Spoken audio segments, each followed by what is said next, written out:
UPSC polity எப்படி start பண்ணலாம்? So எல்லா சப்ஜெக்ட்டுமே யூபிஎஸ்சியில் நீங்கள் ஒவ்வொரு சப்ஜெக்ட்டும் டீகோட் பண்ணும்போது எந்த சப்ஜெக்டை எங்கிருந்து படிக்கலாம், எங்கிருந்து படித்தா ஈஸியாக இருக்கும், எங்கிருந்து படித்தா அதை நம்ம கரெக்டாக கீப்பப் பண்ணி போயிட்டே இருப்போம் கடைசி வரைக்கும் அப்படின்ற ஐடியாலஜி இருந்துட்டாலே ஈஸியாக அந்த சப்ஜெக்ட்ஸை கம்ப்ளீட் பண்ணிடலாம். ஸோ அந்த மாதிரி பாலிட்டியில் வந்து class 11 NCERT Indian constitution at ஒர்க்ன்ற என்சிஆர்டியில் ஸ்டார்ட் பண்ணுங்க. பாலிட்டி அவ்வளோ ஈஸியாகவும் அவ்வளோ இன்ட்ரெஸ்டிங்காகவும் இருக்கும்.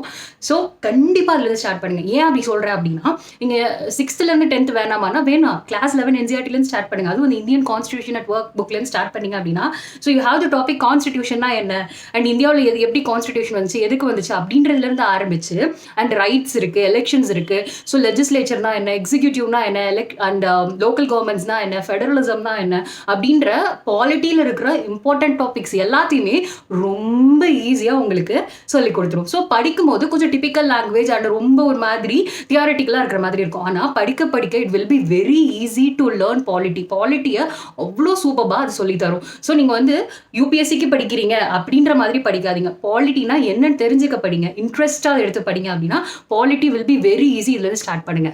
ஓகே.